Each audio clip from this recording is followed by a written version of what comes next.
السلام علیکم سامعین، آواز اور تصویر کی دنیا میں خوش آمدید۔ میں ہوں فواد بشیر اور آپ دیکھ رہے ہیں الحمد اسلامک سٹوریز۔ حضرت ابو طلحہ انصاری رضی اللہ تعالیٰ عنہ کے خوبصورت باغ کا واقعہ بیان کریں گے۔ تو اگر آپ ہمارے چینل پہ نئے ہیں تو ہمارے چینل کو لازمی سبسکرائب کریں۔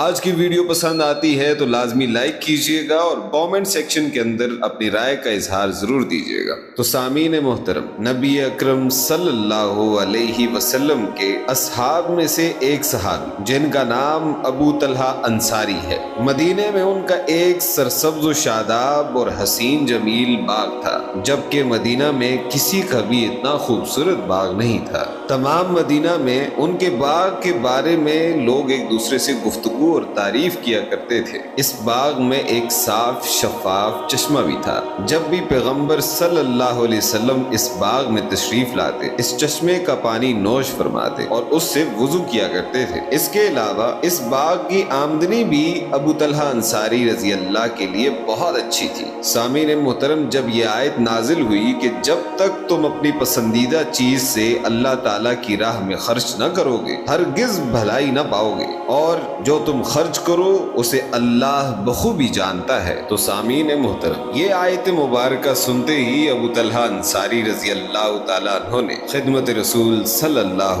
علیہ وسلم میں تشریف لائے اور عرض کیا کہ اے اللہ کے حبیب صلی اللہ علیہ وسلم، کیا آپ جانتے ہیں کہ میرے اموال میں سے محبوب ترین مال یہی باغ ہے؟ نبی کریم صلی اللہ علیہ وسلم نے فرمایا، جی ہاں میں جانتا ہوں۔ تو ابو طلحہ رضی اللہ نے عرض کیا کہ اے اللہ کے رسول، میں چاہتا ہوں کہ اس باغ کو اللہ کی راہ میں خرچ کر دوں تاکہ آخرت کے لیے ذخیرہ ہو جائے۔ نبی اکرم صلی اللہ علیہ وسلم نے فرمایا، مبارک ہو مبارک ہو، یہ مال تمہارے لیے فائدہ مند ہوگا۔ اس کے بعد فرمایا، اے ابو طلحہ، میں تمہارے لیے اس میں بہتری دیکھ رہا ہوں کہ تم اس باغ کو اپنے قریبی ضرورت مند اور محتاج رشتہ داروں میں تقسیم کر دو۔ ابو طلحہ انصاری رضی اللہ تعالیٰ عنہ نے پیغمبر اکرم صلی اللہ علیہ وسلم کے حکم کی تعمیل کی اور اس باغ کو اپنے رشتہ داروں میں تقسیم کر دیا۔ سامعین محترم توجہ فرمائیں کہ آج کے دور میں ہم لبیک یا رسول اللہ کے نعرے تو لگاتے ہیں، لیکن جب اللہ کی راہ میں خرچ کرنے کی باری آئے تو ہم اپنا ہاتھ کھینچ لیتے ہیں۔ اور دوسری طرف ہمارے لیے رسول پاک صلی اللہ علیہ وسلم کے ایک صحابی کا طرز عمل ہے کہ جنہوں نے نبی پاک صلی اللہ علیہ وسلم کے ایک حکم پر اپنا سارا مال ضرورت مند اور محتاج رشتہ داروں میں تقسیم کر دیا۔